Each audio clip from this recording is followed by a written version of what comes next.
பாகிஸ்தானில் மிகப்பெரிய தங்க இருப்பு கண்டுபிடிப்பா.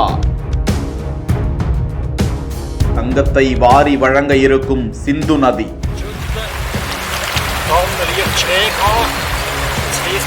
திரும்பி பார்க்கும் உலக நாடுகள்.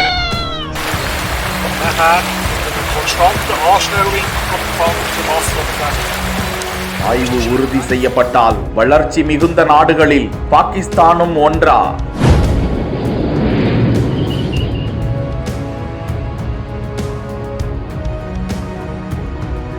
1947 பிரிவினைக்கு முன்பு சிந்து நதி இந்தியாவிற்குள் இருந்தது.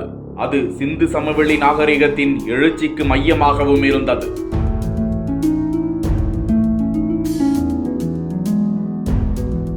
குறிப்பாக பாகிஸ்தானின் பஞ்சாப் மாகாணத்தில் உள்ள அட்டாக் அருகே உள்ள நதியில் தங்க படிவுகள் இருப்பதாக அங்குள்ள ஊடகங்கள் தகவலை வெளியிட்டுள்ளது. அந்த தங்கத்தின் மதிப்பு சுமார் 600 பில்லியன் பாகிஸ்தான் ரூபாய் இருக்கலாம் என நிபுணர்கள் மதிப்பிட்டுள்ளதாக தகவல் வெளியாகி இருக்கிறது.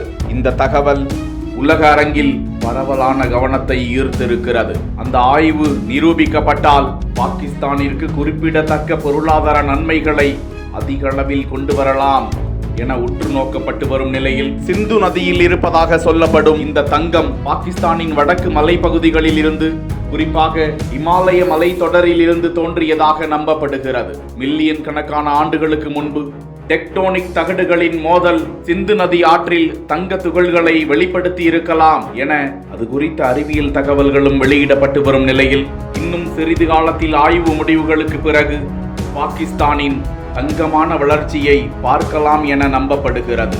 சிந்து நதியில் தங்கம் இருப்பது போன்ற தகவல்கள் ஊடகங்களில் பெரிதாக பேசப்பட்டாலும் இது பாகிஸ்தானின் புவியியல் ஆய்வு மையத்தால் அதிகாரப்பூர்வமாக உறுதி செய்யப்படவில்லை.